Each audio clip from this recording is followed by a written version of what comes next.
সমুদ্র বন্দরগুলোতে 3 নম্বর সিগন্যাল চলছে। এই সময় যাতে কোনো সমুদ্রগামী বোট সাগরে না যায় এবং আমাদের উপকূলে যে সমস্ত জেলেরা আছে যারা মাছ ধরে তাদের আমরা জেলে পল্লীতে বিভিন্ন সতর্কতামূলক প্রচারণা চালিয়েছি এবং এখন দেখতে পাচ্ছেন যে পুরো নদী ফাঁকা। সবাই বিশেষ করে যারা জেলেরা আছেন তারা স্ব বন্দরে তাদের নৌকাগুলো ঘাটে বেঁধে রেখেছে এবং এখন আপনারা ইতিমধ্যে জেনেছেন যে আমাদের সমুদ্রে একটি বিশেষ অবরোধ চলে 58 দিনের। এই সময় কোনো সমুদ্রগামী বোট সমুদ্রে যাওয়ার কোনো সুযোগ নাই, তারা অলরেডি ঘাটে অবস্থান করতেছে।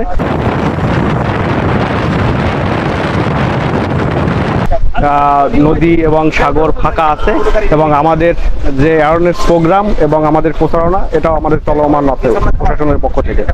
জেলে পল্লীগুলোতে এবং যে সমিতিগুলো আছে বিশেষ করে জেলেদের এবং ট্রলার মালিক তাদের নিয়ে আমরা সেমিনার করেছি, তাদেরকে নিয়ে ওয়ার্কশপ করেছি, আজকে আপনারা দেখেছেন, এবং বিভিন্ন যে ঘাট আছে জেলে পল্লী আছে সেখানেও আমরা প্রচারণামূলক আমরা মাইকিং করেছি।